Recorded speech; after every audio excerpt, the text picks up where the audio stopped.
Science is a human story, and few have told it as beautifully as Dava Sobel. This week on Planetary Radio.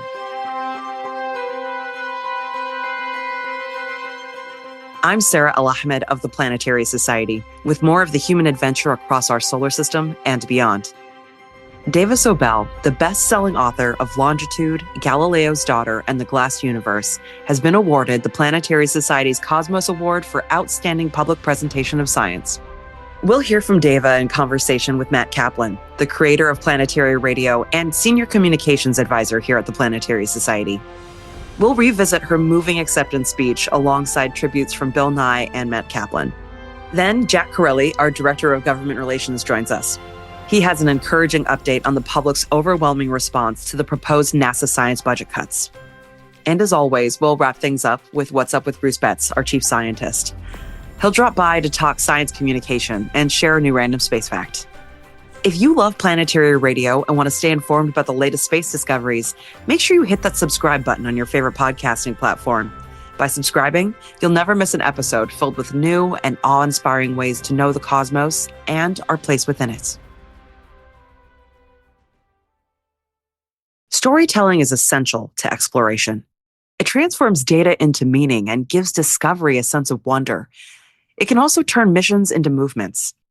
At the Planetary Society, we believe that science needs storytellers, those who can communicate not just the facts, but the awe and the struggle and the joy of the scientific journey. To honor the people that truly excel as storytellers in science, the Planetary Society created the Cosmos Award for Outstanding Public Presentation of Science. Of course, it's named in tribute to the Planetary Society's co-founder, Carl Sagan, and his groundbreaking television series, Cosmos. The award recognizes people who, like Carl Sagan, bring science and scientists to life for the public through accurate, imaginative, and emotionally resonant storytelling. The award isn't given annually, but only when people truly deserve it. The first awardee was James Cameron, the filmmaker and deep-sea explorer who won the award in 2005. Paula Apsel, who you'll also hear a bit about in this episode, was a longtime executive producer of NOVA. She won it in 2007. Theoretical physicist and cosmologist Stephen Hawking was honored in 2010. Astrophysicist and science communicator Neil deGrasse Tyson received the award in 2015. And most recently, Alan Stern and the New Horizons team won it in 2016 for their storytelling about the mission's Pluto flyby. Now in 2025, the Cosmos Award is being presented to Dava Sobel, author of Longitude, Galileo's Daughter, The Glass Universe, The Elements of Marie Curie, and so many others. In addition to her best-selling books, Dava has written for publications like The New York Times, The New Yorker, and Scientific American. Her work brings to light the often overlooked human stories behind scientific breakthroughs. Just hours before she received the award in Washington, D.C., Dava joined Planetary Radio founder Matt Kaplan for a conversation. They spoke about her life's work, her connection to Carl Sagan, and the enduring power of storytelling in science. Dava, welcome back to Planetary Radio. Thank you. You are very welcome, and congratulations. I am thrilled to talk to you mere hours before you received the Planetary Society's Cosmos Award, one that I think you richly deserve. Thank you very much. And what better place to do it than the Cosmos Club? Exactly. Almost too cute. You are joining one of the most exclusive clubs on our pale blue dot. I'm sure you've seen, the complete title of the Cosmos Award is the Cosmos Award for Outstanding Public Presentation of Science. Our leadership only selects a Cosmos awardee when they really are confident that they found somebody who absolutely meets that description. That means there hasn't been one, as far as I could tell, in 9 years. So it's not often. Can you believe that it has been now more than 22 years since you adapted your bestseller, Galileo's Daughter, for that wonderful Planetary Society sponsored stage performance? Linda Pearl, John Rhys Davies.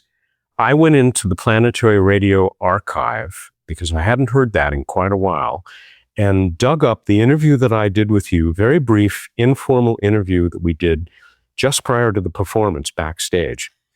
And it was there that you said to me, among other things, that you were happy to be doing this for the organization that Carl Sagan was a co-founder of, because Carl had meant so much to you in setting your course, the directions that you've taken. Yeah.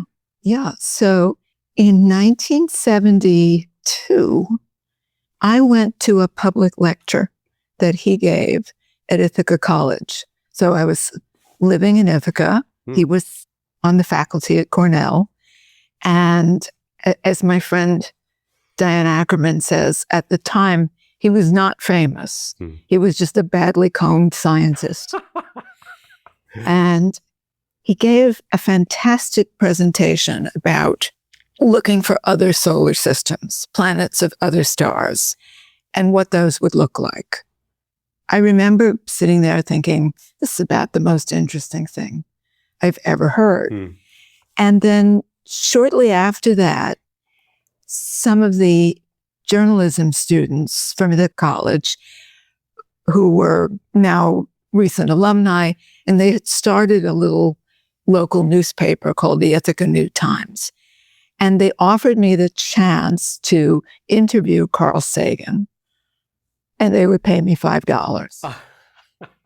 But I thought, wow, I could get to talk to him. And he agreed to talk to me the same day he turned down an interview with Newsweek. Wow. Now, he did things like that. So we had a very good talk, and I had worked at a newspaper, so I went home and wrote my story, and I called him the next day to read it to him over the phone to make sure it was correct. And he really appreciated that. He corrected a thing or two. And then I told him that the science writer's job at the Cornell News Bureau was open and I was applying for it. And he said, oh, would you like me to write you a recommendation? And that's pretty much how everything happened for me. And my goodness, you have, I think, so honored him and how he felt about the importance of sharing the wonder of it all in all of your work. Well, I remember how he said that he believed that scientists who were funded with public money should give at least 10% of their time toward public explanation of science. But so few scientists could do it as well as he could. And I think a lot of them resented him for it. Oh, yes. And accused him of showmanship. But he was a great presenter. I don't have to tell you, there's an entire generation of astronomers who are astronomers because they watched Cosmos on television. To say nothing of the Cosmos television series. That's what I mean. As far as I know, is still inspiring those future astronomers. Right, because they watched that as children, teenagers, and decided that was what they wanted to do. Because I've interviewed so many astronomers, and there's that cohort, that age group, and I always ask them, what made you want to be an astronomer? I watched Cosmos on television. I still hear it. Impact was gigantic. It still is. Yeah. Yes. May it continue. Yeah. I'm pretty sure that we've talked as each successive book appeared. I was late getting to your latest, 2024's The Elements of Marie Curie, How the Glow of Radium Lit a Path for Women in Science. And in past books, you've often written about forgotten or overlooked scientific, or at least in one case, a technological pioneer. This time, it's maybe the most famous female scientist of all time. Definitely she is. And yet, you still amazed me with the revelations that they were certainly new to me. They were revealing to me so much about her life and accomplishments. There is one example that I've been sharing with friends and family just as to say, look, there's so much more to this woman than most of us know about today. And that was her act of courage and initiative during World War I. And I won't ask you, I don't think, for any other anecdotes, though you are welcome to volunteer some. But this one I will ask you to tell people about, what she did during the war. So her first response to the war was to put together the new field of X-rays to realize this would be the first war in which it would be possible to X-ray wounded soldiers. And she also knew that this was not a widespread technology, if there would be a lot of doctors unfamiliar with it. And she designated herself as the person to create a mobile X-ray unit that she could take to different hospitals around the city and as close to the front as the Army would let her. She personally outfitted 18 of those cars. She rode in one of them with her 17-year-old daughter, who trained as a nurse as soon as the war broke out. The two of them went around, and at each place, they had to convince the doctors that this was worth doing. And the doctors were immediate. As soon as they saw what could be done, they were converts. And then they would want her to set up an X-ray facility at this mobile hospital or wherever they were. So she was doing that too. And then she started a course for French women to become X-ray operators and technicians. And while she was doing all of this, she trained 150 women to do this work. If that was all she did, if she hadn't discovered two elements or everything else and received the Nobel twice. 2 Nobel Prizes and 2 areas of science. But the reason I chose her was because I found out about the other women in her lab. And that was really the story for me. That is so much what I want to talk to you about here. This theme that runs through most of your work, this exploration of forgotten and overlooked scientists, innovators. In this case, not just the women that she trained to be X-ray machine operators, but also all of these women that she brought into her labs who went on to their own notable achievements in science, including her daughter, one of her 2 daughters. Yeah. These women in science, who, as I said, many went on to make their own notable achievements. I mean, the daughter who went into science eventually winning a Nobel as well. I was completely unaware of, and certainly unaware that she had made it a major goal of her life to bring in these women, and men as well, but particularly women, and allow them to begin to reach their potential, which was an awfully difficult thing for women to do at that time. Yeah. I don't know that she intended to bring them in. My sense is that they were drawn to her because she was so famous so early, and the science was new and interesting. And there were not a lot of places you could go to learn about radioactivity. And if you were a young woman wanting to go into science, you would have a sense that she'd be more likely to let you in. And that was the case. I did not realize that I knew, of course, about her fame, but the notoriety that she got, this tremendous celebrity that she achieved at that time, including in the United States. Oh, absolutely, in the United States.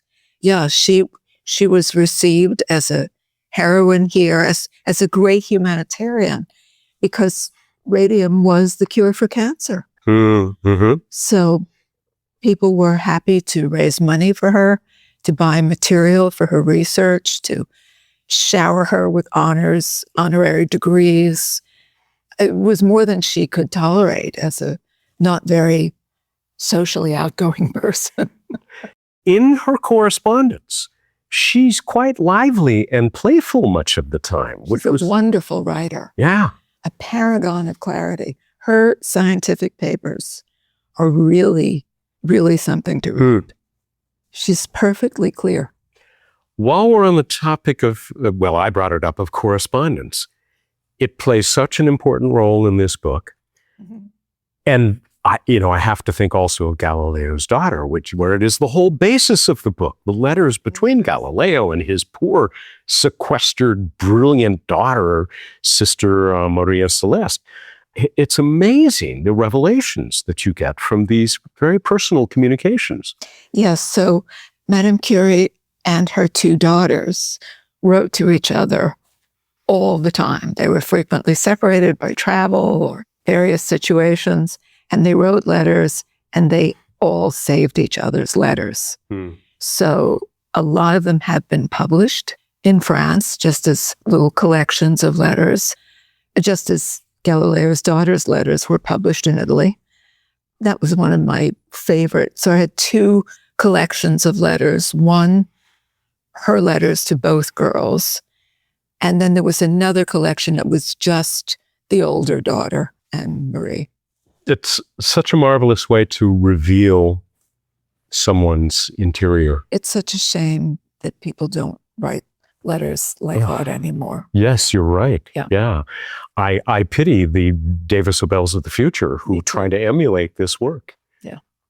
I told you recently that long-suffering clockmaker, John Harrison.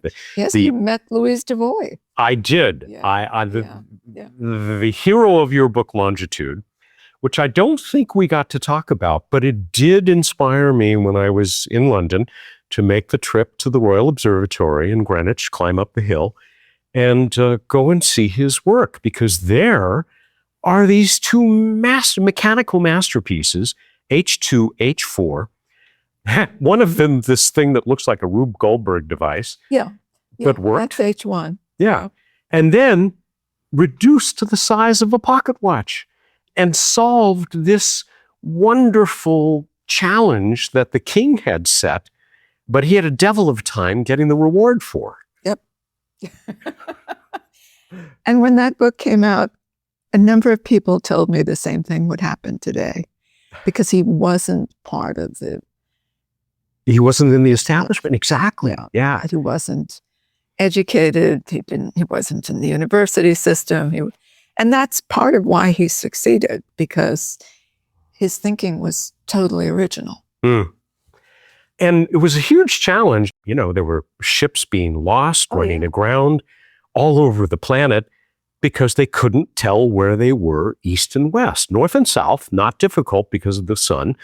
East and west, huge challenge. And the king put up this reward for anybody who could come up with an accurate enough clock, which was key to being able to do all this. I mean, really, it seems like the greatest advance in navigation, perhaps in history, at least until we get to GPS. Yes, and GPS is a marriage of the rival systems from the 18th century, because you have this network of satellites, so they are like man-made stars, and then they're broadcasting time signals from atomic clocks. So every GPS satellite has an atomic clock built into it, and I hadn't drawn that parallel to the work that Harrison did. Yeah. Absolutely. Just wish the Board of Longitude could have gotten to judge that idea. They were all long gone. Who knows who John Harrison was, unless people read your book or otherwise ran across his work. So many of these people, unknown or very little known, underrated, certainly for me in the case of Madame Curie. The exception may be Copernicus. Galileo? Galileo, certainly, yes, right. I keep thinking of Maria Celeste. Yeah. But with Copernicus, I mean, certainly as he was alive and writing down his thoughts, he was not as well known as we know him today. Oh, no.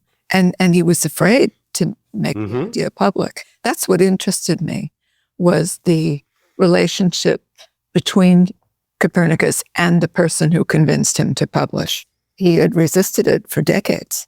You know, originally I wanted to write a play. That was all I was going to do. This confrontation between this young man from Protestant Germany comes to Catholic Copernicus in Poland and tries to convince him to publish the idea, and manages to do it. He's quite a character, too. The fellow goes to Copernicus. Yeah. Yeah.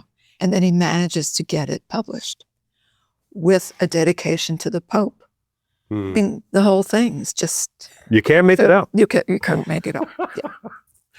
And his presence in Copernicus's diocese was illegal, because all Lutherans had been banned.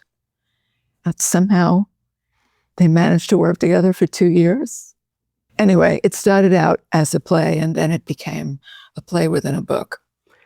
There is a bit of this relationship between religion and science, more directly, of course, in the story of Galileo, that can be found here and there, I think, in your books. Do you agree? Yeah. I mean, it's definitely a factor. It's something Carl Sagan talked about at great length. Mm-hmm. Yeah, I'm just reporting on it. I didn't have much trouble with that myself. My parents were not religious and very interested in science. So there was no conflict for me. I think the big conflict wasn't even a conflict. It was just not recognizing that I was not looking at women scientists with an unbiased eye. So the story of the glass universe, the Harvard women. Yes. So my real theme in the beginning was astronomy. I mean, Harrison was a clockmaker, but that looked like a problem that was going to be solved through astronomy. Mm-hmm. And actually in that situation, the astronomers were the bad guys because of the competition. But I chose the Harvard women's story because their work was so important. The first time I interviewed Wendy Friedman, she was in charge of a Hubble telescope key project. And she said, we're using these stars as distance markers, and this is all based on the work of a woman who lived 100 years ago. So that was my introduction to Henrietta Leavitt. And then when I went to learn more about Henrietta Leavitt, turned out she was in this whole room full of women at Harvard. Literally, a room full of women. So I thought, well, that's a great story. And then when I started to work on it, I remember I just kept being surprised by what they had done. And I finally had to admit that I really had a very negative attitude about women, which was a revelation. Mm-hmm. You know, but I think it was partly a product of growing up in the 1950s. You certainly have made amends for that. And of course, the book you're talking about, The Glass Universe, documenting these amazing women who, in large part, laid the basis for much of what was to come, even including that the universe is expanding and that those little blobs we see out there are not just clouds in our own galaxy, but entire galaxies of their own. Right. That was Henrietta Leavitt's work. That's what enabled Hubble to make that observation. And this year, 2025, is 100 years since his announcement based on her work. And it's also 100 years since Cecilia Payne published her doctoral dissertation in which she pointed out that the stars, against all expectations, consisted mostly of hydrogen. This was considered a wacko idea. Uh-huh. And she was advised not to make too much of it in her thesis. But I will just mention in passing, I'm sure you know, Hubble, who of course did his work at the wonderful 100-inch telescope on top of Mount Wilson. It's really in fairly recent years that female astronomers have been allowed to go and do work of their own using that instrument, which of course now has been surpassed by many others, but it took us so long. A place for them to stay. Yes. Right. In the monastery, I saw the transit of Venus at Mount Wilson, and I got to stay in that building. In the monastery. Not that it was all that comfortable or wonderful, but what a thrill to just be able to stay there. Yeah. So much of your books are these marvelous scientific achievements, but also telling the stories, the very personal stories in every one of these books of what these scientists and others went through to make these achievements, to have the careers and make the discoveries that they did. I think people have a very mistaken view of scientists. Most people don't know a scientist, and scientists are so badly presented in the media. as weird, antisocial, awkward, uncaring. I mean, I don't have to tell you how negative the stereotype is. And so that's very much on my mind. These are people who are actually extremely passionate about what they do, real human beings. And the more of that comes out, the better. I have never met a scientist, a good one, who doesn't show that passion. I mean, what our boss, Bill Nye, calls the PB&J, the passion, beauty, and joy, the wonder of exploring and examining and understanding the cosmos. Yeah. Can you say something about your process? I mean, how you come up with concepts, stories that you want to turn into a book and then research and do your writing? It's different every time. With Longitude, I went to a symposium at Harvard as a magazine reporter, and it was called the Longitude Symposium. It sounded wonderfully weird, but I had met the organizer, and he was a dynamic, interesting, charismatic fellow. He was so excited about this program. I knew it was going to be great. I had an awful time convincing anybody to let me write about it because it sounded, what were the rejection letters? It sounded boring, weird, and esoteric. Who turned me down? The New Yorker, even National Geographic. I also have 12 or 13 rejection letters from British publishers telling me that the Brits don't want their history from an American. And that turned out not to be true.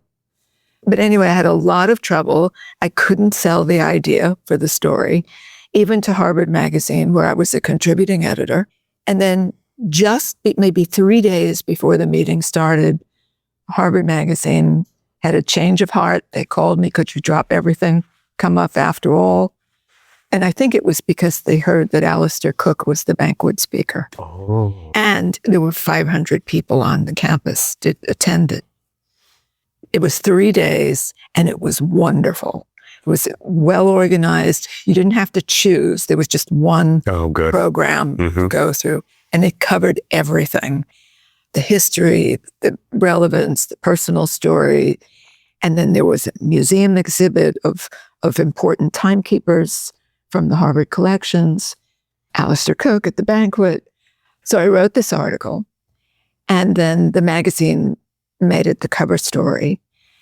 If you've gone to Harvard, if you've been a Nieman Fellow, if your kid went to Harvard, you get that magazine forever.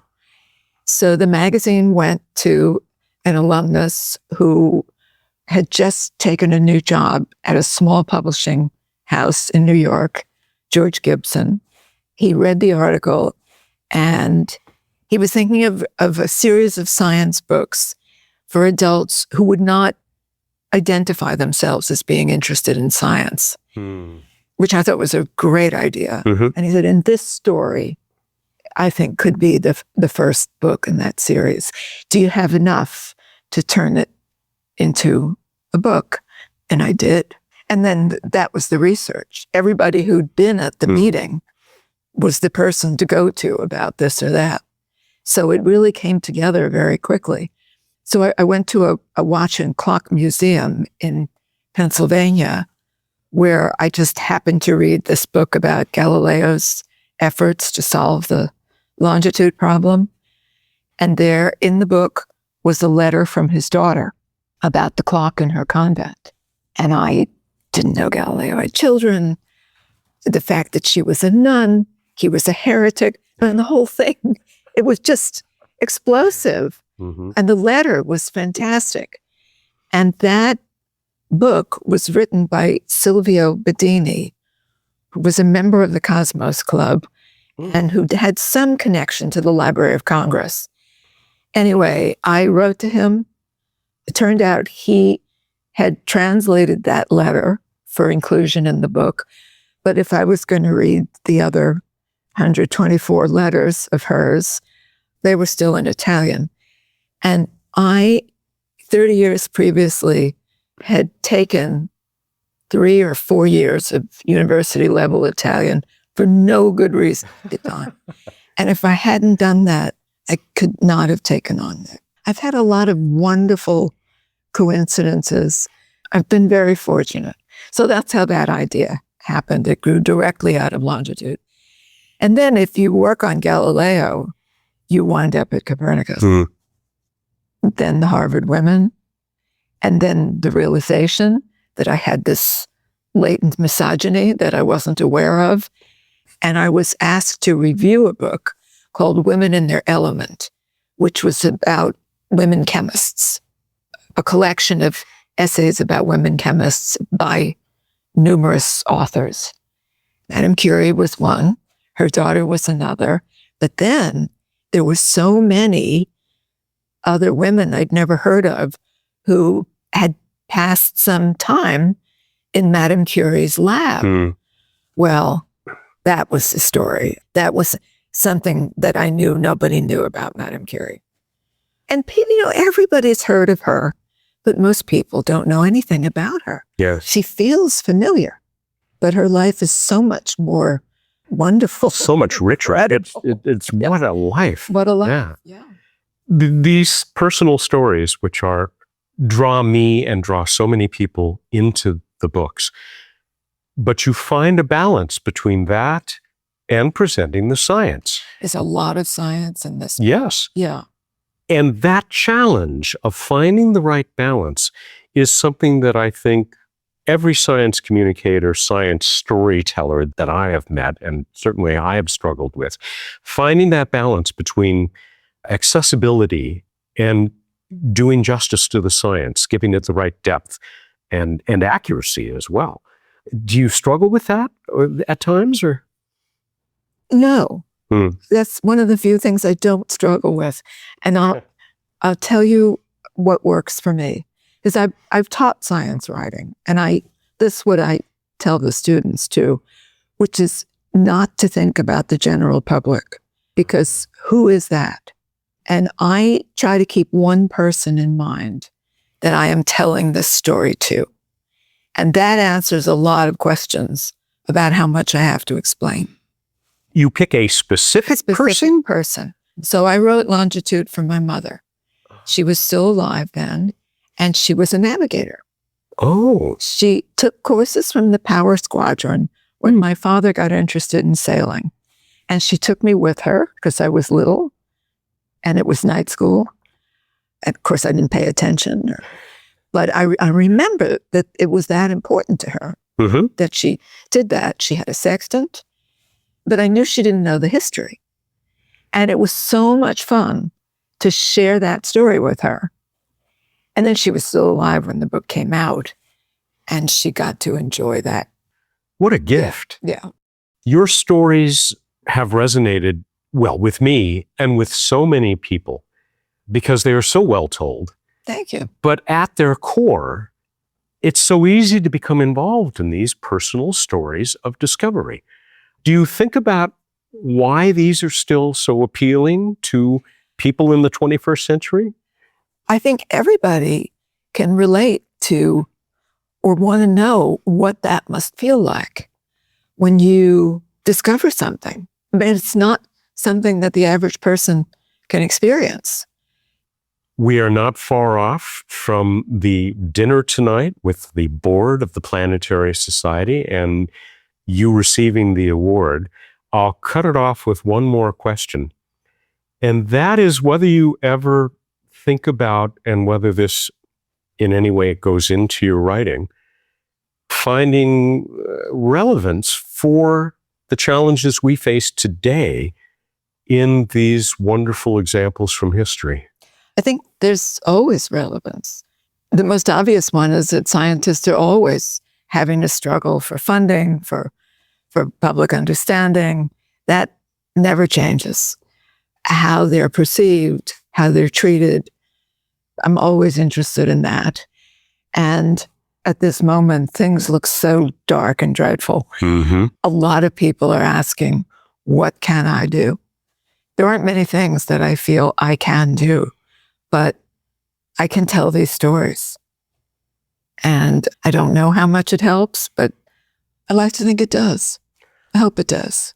I can safely assure you that it helps enormously, because I'm sure that there are a few people up the street here, senators, members of the House of Representatives, and certainly members of their staff, who have read your books and because of that, know the importance of this quest.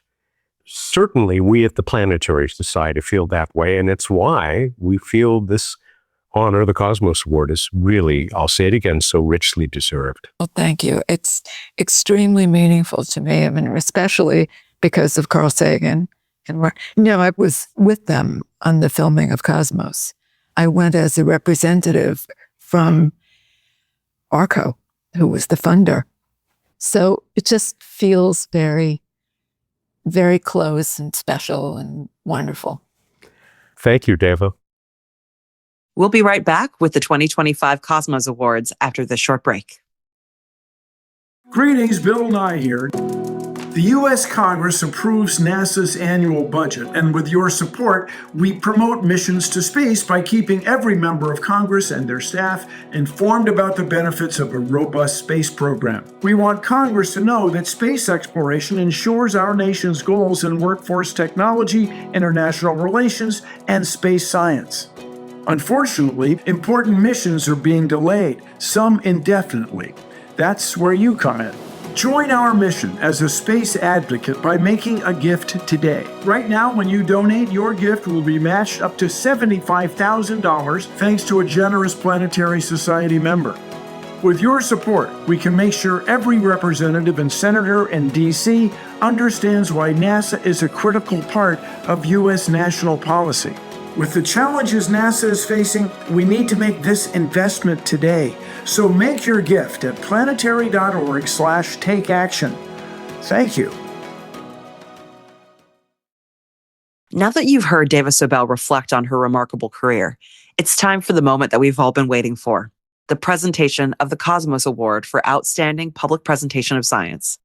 Bill Nye, our CEO of the Planetary Society, kicks things off with a few words about Carl Sagan's legacy and the power of storytelling in science. Then Matt Kaplan is going to return to share a beautiful tribute to Dava and her impact on generations of readers and explorers. Finally, Dava takes the stage to share a few words about what this award means to her. Greetings. It's so good to be here. I am honored to be here with our honoree. So the Cosmos Award was created as, I would think of it as an outgrowth of the mission of the Society. So the Planetary Society was formed to advance space science at a time when the founders, our beloved Lou Friedman, who's still running around, Bruce Murray, head of the Jet Propulsion Lab at the time, and the Carl Sagan, felt that public interest in space exploration was very high, but government support of it was not so high. And the same thing is going on today.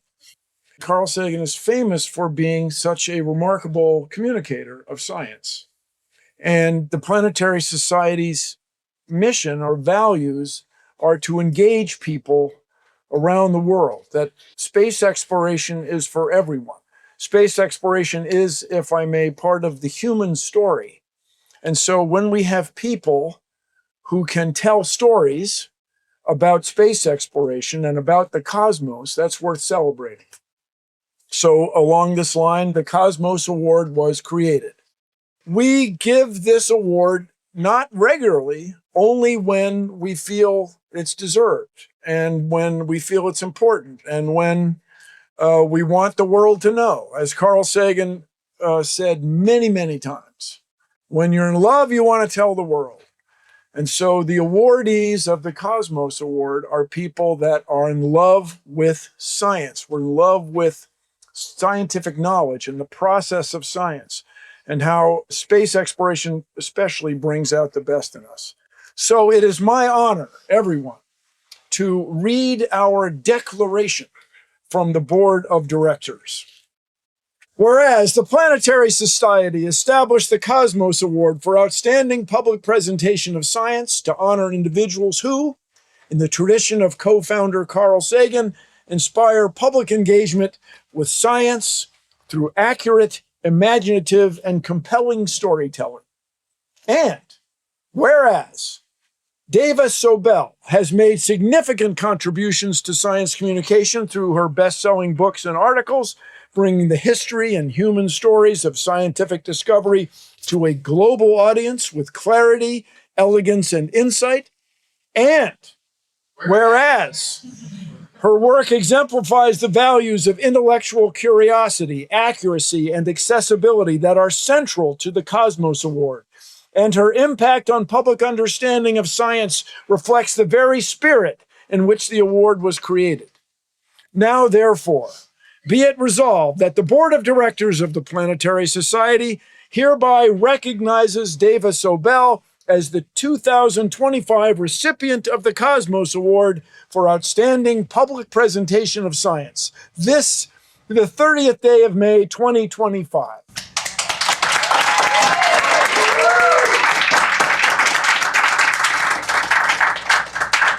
I'm going to introduce my colleague and longtime friend.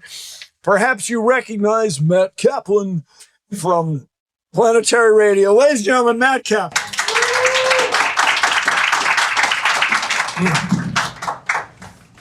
It is my profound honor to be part of presenting this award to Dava Sobel, whose remarkable contributions to science writing have enlightened and inspired millions around the world.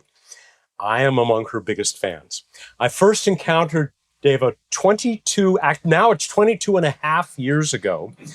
How many of you were lucky enough to be at the Pasadena Playhouse when Linda Pearl and John Rhys Davies and your board colleague, Robert Picardo, who directed them, brought Galileo's Daughter to life, which was based on, of course, her Pulitzer Prize finalist book, Galileo's Daughter, which you excerpted to put together the script for that performance. I was excited to catch Dava for a few precious moments shortly before the performance. It was a backstage conversation, and she has since was my guest on Planetary Radio for nearly every book as it came out. And every time it was utterly charming. I recently read and loved Dava's latest, The Elements of Marie Curie, how the glow of radium lit a path for women in science. We got to talk a little bit about this and other things when I interviewed her a few hours ago today. Marie Curie once stated that in science, we should be interested in phenomena, not individuals. And that's fine if you're a scientist, to focus on objective observation rather than the observer. There's wisdom in this approach in separating the human element from the pursuit of natural laws, the ones that run the cosmos. It has shaped so much of scientific discourse and progress throughout history. But Dava's not a scientist.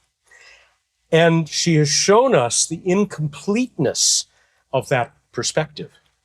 Through works like Galileo's Daughter, Longitude, The Glass Universe, she has demonstrated that science is not merely a collection of discoveries, but a deeply human enterprise that is filled with passion, struggle, wonder, and perseverance. She transformed with Longitude what might have seemed a dry technical challenge determining east-west position at sea into a captivating human drama. The story of this guy, John Harrison, the chronometer maker, wasn't just about the mechanics of building a clock, but about his lifelong struggle against skepticism, institutional resistance, and the limitations of his era. Through Dava's eyes, we witness not just the solution to a scientific puzzle, but the triumph of human ingenuity and determination. Similarly, in Galileo's Daughter, Dava revealed this astronomer as not merely a scientific revolutionary, but as a father whose correspondence with his daughter, this secluded, sequestered, poverty-stricken nun, Sister Maria Celeste, he revealed in his correspondence with her his doubts, his joys, his humanity. Those Galilean moons of Jupiter and so much more are made so much richer when we understand the individual who observed them and the price he paid for his discoveries. I think that what makes Dava's work extraordinary is her understanding that scientific breakthroughs don't emerge from cold, mechanical minds, but from the dreams, ambitions, and curiosities of real people navigating real constraints. She has shown us that to fully appreciate discovery, innovation, and exploration, we must understand the human context from which these emerge. That while scientific truths may be universal, the path to discovering them is intensely personal and shaped by the unique perspectives of those who seek them.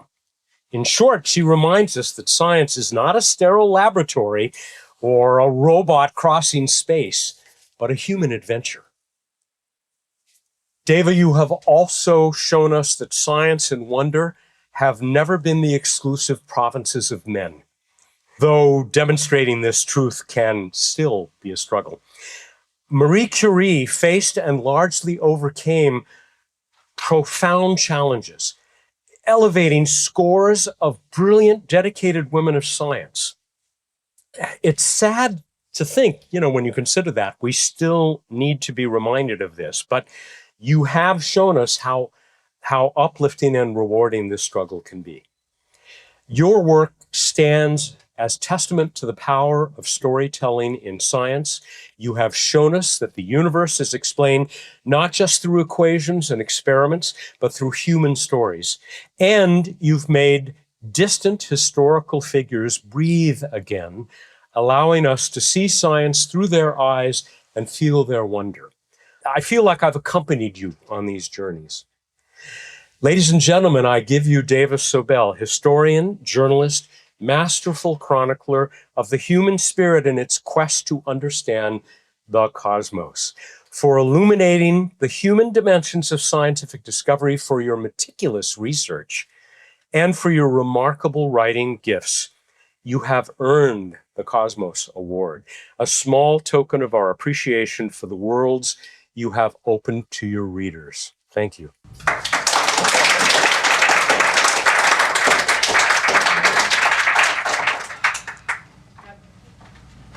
I won't be here for long, but I would like to say a few things.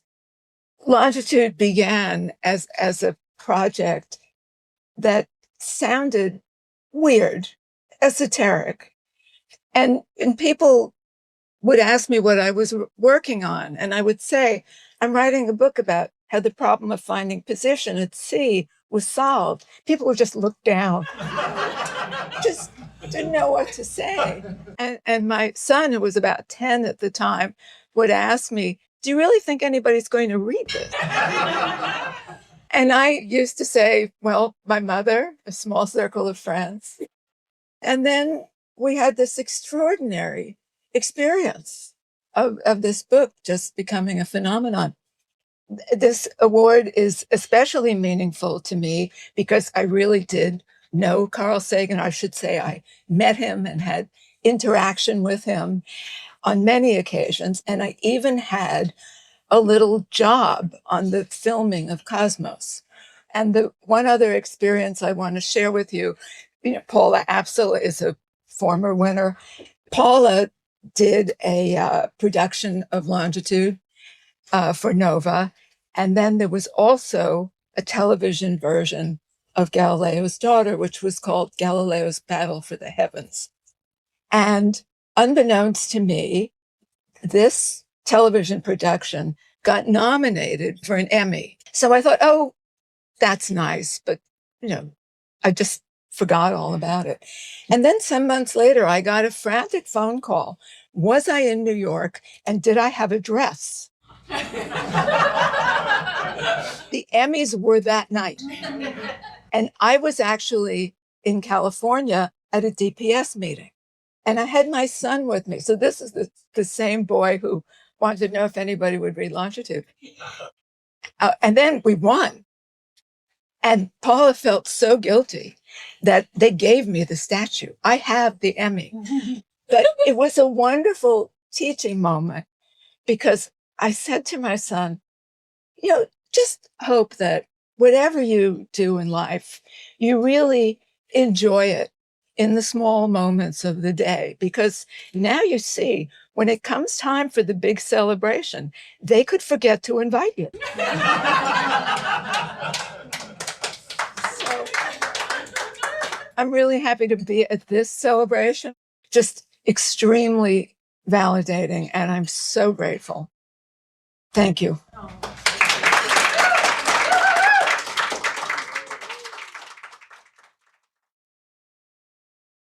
As Dava Sobel reminded us, science has always struggled for support and understanding. And in moments like this, that struggle feels especially urgent. During the awards ceremony, Bill Nye spoke about the importance of public engagement in protecting the future of exploration. Now we turn to Jack Corelli, our Director of Government Relations, for a quick update on the latest developments in U.S. space policy. The president's recent budget request proposes a huge cut to NASA's science programs, threatening to cancel and delay 41 missions across the agency. Thankfully, Jack has some wonderful news about the public response to our international petition and how you can still help keep science moving forward. Hey, Jack. Hey, Sarah. How's it going? Pretty good. So I wanted to take a moment to ask you how our petition went, because it's an international petition. This is something we don't do very often, and the deadline is now closed. So hopefully we have some good news to share with people. Oh, we don't just have good news, Sarah. We have great news. So in response, just as a little refresher, in response to the skinny budget, which was the really the big top line numbers, really, that showed that science was going to get cut tremendously by 47% in the president's budget request. When that came out in early May, we began mobilizing our supporters. We've already had a banner year for advocacy. And so with this petition, we launched this because we wanted to give people all over the world an opportunity to voice their displeasure with this radical shift in space policy that would decimate space science at NASA. We wanted to give a voice to the public, right, in this process. And boy, did people deliver. I mean, our initial goal was 1,000 signatures. We hit that within the first 30 hours of the petition being live. And so we upped the ante, and we had to keep upping the ante to right now, which I just submitted this to the Senate Appropriations Committee, 20,787 signatories from around the world signed this petition. The deadline was June 12th. That was informed by this appropriations process that happens on the Hill. In less than a month, 20,000, almost 21,000 people signed the petition. We allowed them to provide some commentary, right? To provide a space for people to offer their thoughts. And I was expecting maybe like 10% of people might take advantage of that. It's almost everybody wrote something to talk about what NASA science means to them. And just some of the sentiments were that this is what leads the world, that this is something that engages students, that this is something that inspires technological innovation and scientific discovery. It's just a trove of great sentiments about what science means to the global public. And in addition to that, almost 17% of signatories that were international represented 109 countries. Wow. 109. There's not that many countries, right? There's less than 200. And we have represented over half of them. The international public delivered almost 21,000 signatures. It's truly amazing. And I'm really grateful for everyone that signed this petition. And I'm sure there are people who are listening to this right now who are like, oh no, I had no idea there was a petition. I missed the deadline. I would still love to stick up for NASA science. What are the next steps for this, and what can people still do? So right now, this petition has been submitted to the Appropriations Committee. They offer what is called outside witness testimony, which allows outside organizations to provide input as a part of the appropriations process.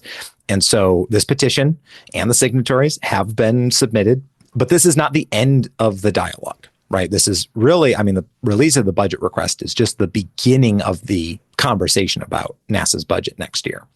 And so head on over to our action hub, planetary.org/save-NASA-science. And You can see all of the updates about things happening as a part of this process, find opportunities to advocate and support the NASA science programs, all the other ways that you can support this effort to save NASA science. Bookmark it, make it your homepage. That's where you need to go to find this information about what to do next. Well, thank you for all the work that you're doing. And thank you to everybody out there who signed our petition and everyone that is standing with us to try to save NASA science. Thanks for giving us some good news this week, Jack. Yep. Hey, we need it. So I'm happy to be able to provide that. Thanks, Sarah. Now it's time to check in with Dr. Bruce Betts for What's Up. Hey, Bruce. Hi, Sarah.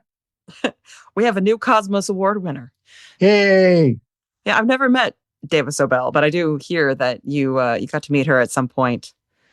Very briefly, yes, at a reading we had way back when for her Galileo's Daughter book. We had well-known people doing a reading from it. So, yeah. I was a big fan of The Glass Universe.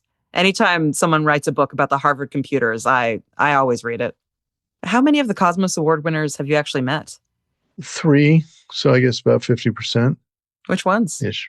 I mean, obviously Dava. Yes, and Alan Stern and Neil deGrasse Tyson. Science communication was something that Carl Sagan, our co-founder, believed in very heavily. And I think in a lot of ways, the way we communicate about these space missions really changes the way that they're supported and sometimes even designed. So I wanted to ask you how you feel about that. Like, do you think the way that we communicate about these things actually makes real world impacts on the way that we actually go about space exploration? Yes, although typically for the big stuff, it's not a big driver. Typically, it's not a significant driver. However, once you have a mission, trying to communicate it, both the missions, the entities involved, people like the Planetary Society, that's really, really important, and getting the word out there. And sometimes things are involved early on. We've succeeded in getting small portions of missions devoted to public outreach. And obviously there are other things that others have done. Back to the Golden Record with Voyager, we've flown various artifacts on various missions, including to the surface of Mars, for educational and outreach purposes. So we think it's important. And I certainly think it's important. And the communicating, getting people involved, engaged as much as you can, and then just putting the word out in an interesting way that's understandable and inspiring is kind of what I like to do. I try to throw in a little bad humor as well. Sometimes it's good. And the Planetary Society works on all sorts of levels doing this with people like you, and our many other people who work in trying to get out there and get people engaged and inspired and working on these things. So yeah, I'm a big fan. I guess that's all to summary say, well, yes, Sarah, yes, I am a fan. I'm a supporter. Well, if anybody out there is listening and you're someone that also communicates science, thanks for doing your part to try to shape the way that people feel about space and teach these stories and share just the joy of all these things that we love. If you make it accessible enough, you can bring a lot of people in, and that's how we spread the word of the awesomeness of space. Well said. Hear, hear. Communicator. So, what do you got for me, Bruce?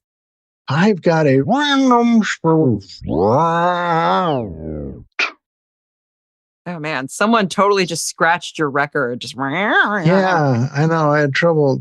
Yeah, it was kind of a wild party back in the day with the records. And anyway, stars. What do you think, Sarah? Do you think the sun is? I mean, it's pretty massive. That's pretty big. A lot of stuff there. There are much bigger stars, as I'm sure you are quite familiar with. Some of the largest can be somewhere about 200 solar masses. And that's when they're in their active burning stage before they do anything crazy, even crazier. That's impressive. And then the red dwarfs get all small and can be like 8% of the sun's mass. So there's a lot of variety out there, which is easy to lose track of if you're just focused on our solar system. But there are some seriously I mean, sun's already unimaginably large, at least to my imagination. I can try to picture it, but it's so huge. And then the fact that you have these other things that are so massive and huge, it's an amazing universe we have, Sarah. Thank you for that.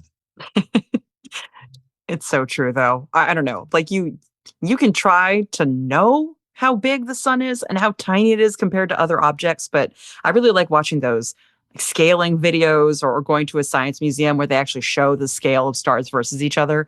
Because once you realize just how tiny our sun is, it's actually kind of horrifying in a cool way. Yeah. Although most of the stars are on the small side, but That's true. those big ones, whew, don't cross them. But live fast, die young. They burn out a lot faster than other ones. They pay the price for their awesomeness. They do indeed, as they have much shorter lifespans being normal stars before they burn out.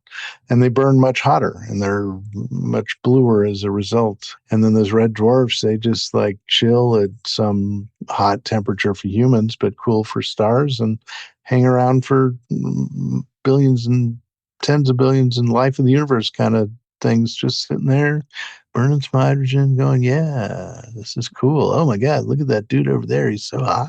All right, let's check this out. All right, everybody, go out there, look in the night sky, and think about marshmallows. Thank you, and good night.